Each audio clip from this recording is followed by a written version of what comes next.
Our next Reddit post is from Eric with a C. We moved out of our apartment 2 months early. Since we couldn't get anyone to move in for just those 2 months, we were on the hook for the 2 months of rent, which was a fortune to poor college students. We were told by the on-site manager that we'd be responsible for the electricity bills in the apartment over the next 2 months, despite already doing our official move out. No, they can't be changed back to the landlord's name. Fine, I'll pay the electric bills, but I'll make sure they're zero. So when I left, I turned off all the breakers. I still had the keys because we were supposed to mail them back to the property manager at our expense, since I guess he lives far away and only comes into town at the beginning and end of each semester. A few days later, we realized we'd forgotten some items in the bathroom, and since the apartment was on my way to school, I decided to swing by and grab them before mailing the keys back. When I walked in, I was startled to find someone inside. It was the property owner with a box of tools looking very dirty. Apparently the hallway lights weren't working, which is a violation of building safety codes, and she couldn't figure out why. The security system also seemed to be non-functional. It looked like something had tripped all the breakers, he said. I said, yeah, that something was me because the electric bill was still in our name. He pointed out that not powering the hallway light was a safety concern, and also that having the power off could ruin the refrigerator. I pointed out that I couldn't care less about the safety of an apartment that I didn't live in. I already had a signed move-out document saying all the appliances were in good shape, and also that him being there was technically a landlord violation since we were still paying rent and he hadn't given us notice that he'd be entering the apartment. We looked at each other for a few seconds. I was wondering if I was technically trespassing or not since I'd already signed move-out documents. He was probably thinking about how much time he had wasted for something like 13 cents worth of electricity, and how he couldn't really stop me from simply dropping by any day after school to turn the breakers off again. Finally, he said that he'd take the electricity bill out of our name. I grabbed my loofah, laughed, and didn't hear anything about it ever again. Most importantly, I never paid another cent, except of course 2 months of rent, but small victories. Our next Reddit post is from Artificial Serotonin. I'm prefacing this story with the information that 1. My grandma has too much money, 2. My grandma has too much time, 3. My grandma has too much freezer space, and 4. My grandma is super petty. I have a cousin who's always wanted all sorts of interesting things for his birthday. Grandma loved that, absolutely effing adored it. She gave me a blow-in-the-butt turtle ocarina once, and I love it. That should explain her gifting style for you. Now, as my cousin grew up, he was less and less inclined to entertain my grandma's whimsical ideas and started requesting more mainstream presents. Grandma hated that and still found ways to make them whimsical. You want a guitar? Okay, but it'll have hippie wood-burning patterns on it. You want bed sheets? Sure thing, but they'll have tie-dye prints all over and be made of silk. If it was possible to make a gift whimsical, Grandma would do it. We all knew this and started getting awfully specific in what we requested until one year my cousin threw his hands up and said, I don't know, just give me cold hard cash. Bad move. A very bad move. My grandma has chest freezers. The kind that are 4 feet deep, 4 feet across, and 12 feet long. Grandma also lives in a little foresty cottage plot, which means Grandma has access to all sorts of gardening tools and tinkers. So Grandma being Grandma found a big bucket, a huge amount of little plastic seed bags, and got to work. My cousin, of course, was very excited to finally get a normal gift and was grinning at Grandma thinking he finally won the game. That is, until Grandma brought out a 2 foot by 2 foot by 2 foot squared ice cube full of cash.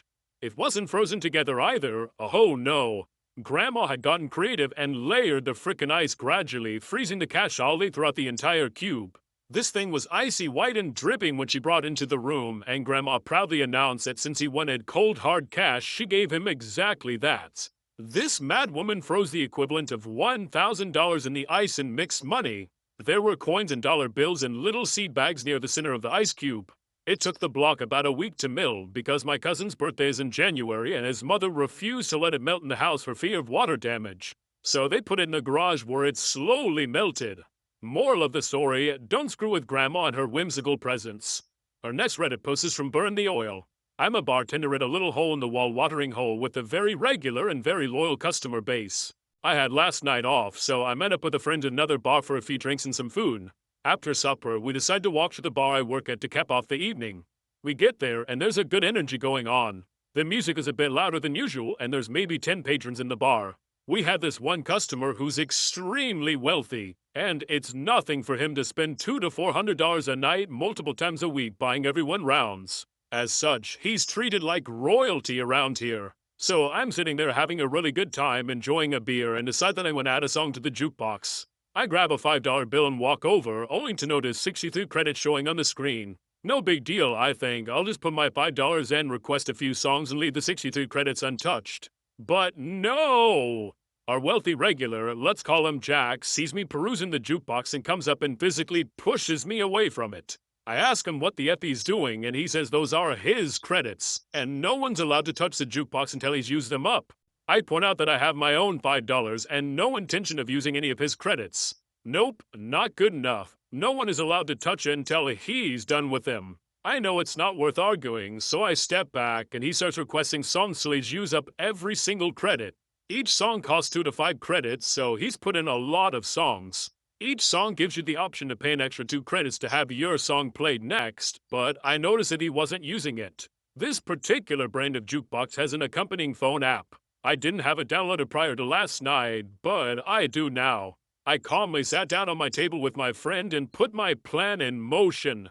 I go to the App Store, find the app, download it, install it, create an account, and purchase $10 worth of credits. I request 2 songs and pay the extra 2 credits to fast-track them. I sit there in quiet anticipation, and I can see that Jack is starting to get into the groove with the music he requested, Vietnam Rock. His heart gloriously sinks when Bomb Bomb Bomb by Sam the Womp comes on. No big deal, guys, his song must be next. Nope, it's Wannabe by the Spice Girls. He sits down, dejected. I quickly purchase another $20 in credits and request Baby by Justin Bieber, Livin' La Vida Loca by Ricky Martin, Axel F by Crazy Fog, and Foil by Weird Al Yankovic. And I fast-track every single one of them. Partway through Foil, I notice Jack sulking in his chair, so I purchase another $20 in credits. I get Never Gonna Give You Up by Rick Astley, Who Let the Dogs Out by Baha Min, Numa Numa by Ozone, Pass Parley Americano by Yolanda Be Cool, and Star Wars Cantina March by John Williams. They're starting to realize that something is up, so Jack and a few staff who were on last night convene at the jukebox to try to figure it out. At this point, the Cantina March is playing. They turn the jukebox off and then turn it back on again. Toot toot toot toot toot toot toot. They turn it off, then back on. Toodle-doo-doo-doo-doo. Each time picking up where it left off. I can't hold my laughter and I let out a muted chuckle. One of my coworkers catches on and comes over with her phone in her hand with the app open and shoves it in my face with the "How effing dare you?" Yada yada yada. I quietly get up, down my last mouthful of beer, put my jacket on, and walk out without a word.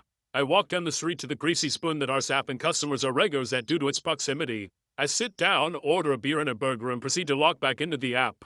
I purchase another $10 worth of credit and fast-track All I Want for Christmas by Mariah Carey and Mickey by Tony Basil as one last bite me to Jack. I can only imagine the fallout I'm gonna face on Monday afternoon when I show up to work, but whatever. My $40 was no less valid than his, and no one customer gets to commandeer the tunes for the entire night and physically block anyone else from touching it. Our next Reddit post is from Ukraine Anarchy. A long time ago, in a city not far away, I had a terrible summer job. Right after high school, my friend and I were looking for practically anything to make money, and his older brother told us about a job he once had working for this guy washing windows. Now, this guy owns what appears to be a semi-legitimate business. He has a full shop and garage where he stores cleaning products, big fancy tubs that use sonic waves to wash blinds, and a new and, at the time, working truck. He was also a hardcore penny pincher and bought the cheapest, worst insurance he could on that truck. Initially, when we got hired on, he would meet us at the shop at 7 a.m., give us the work orders, and ride out with us for on-the-job training. After a couple of weeks, he would just leave the work orders in the office and then leave us to our own devices. Now, I want to preface this by saying that we weren't lazy. We got paid hourly like $9 an hour, but we also got commissions based on the number of individual windows we cleaned in a day, plus how many windows required a ladder. They paid an extra 50 cents each. So, if we knocked out 3 to 4 jobs in one day, we would take home approximately $14 to $15 an hour. Another important fact is that this was right after high school, so we were both 18, and for whatever reason, the boss didn't bother to ask or check our hiring paperwork to confirm this. Well, after a month or so, our boss finds us out, and it turns out that his insurance on his truck has a clause that anyone driving has to be at least 25 years old and have a clean driving record, or his monthly payment triples. So he makes it very clear to us that we are not to drive the truck, And if he finds out we're doing it anyway, he'll fire us and dock any bonus pay from our final checks. Legally, he can do that because it's a bonus, not hourly. I need to emphasize the fact that he was so frickin' delusional that he never paid attention to anything.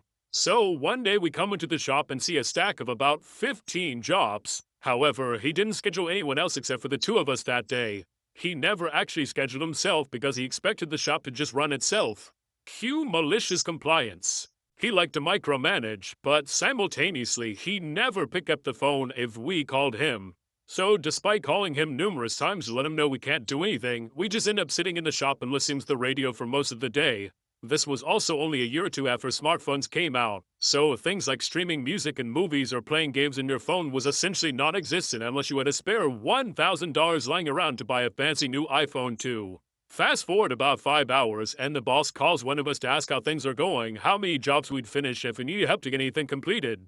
We explained that we'd been sitting at the shop all day waiting for him to come in so we could get started. Well, at this point he goes frickin' ballistic and starts tearing us up one side and down the other about wasting his time and money and blah blah blah. Why didn't you call me? Who else is there? Has anyone finished any of the jobs? Needless to say, that was our last day there.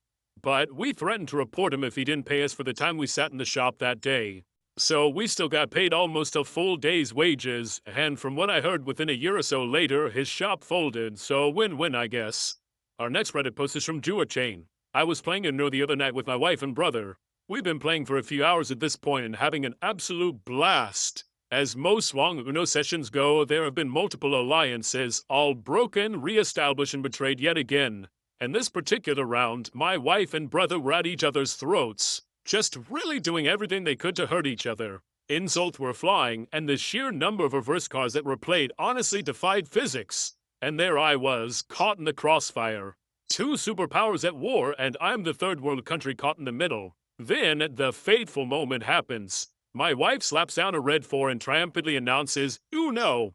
My brother seethed. He could not allow her to win. It's my turn, and he looks at me and says, keep it red. Now, see, here's the problem. Before my wife Uno'd, I've been sitting on 2 skip cards for a while, and I was itching to play them. So when my brother indicated he was going to hurt her using red, all I heard was red, and I happened to have a red skip. So I slapped that card down so hard that the table quaked. Boys, the utter disbelief in both my wife and brother's faces is a look that I'll cherish until the day I die. It was in slow motion that my wife laid down her last card, which was a red 7. We laughed for a solid 5 minutes after that.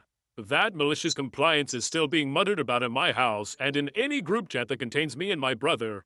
It was a glorious day. 11 out of 10 would keep it red again.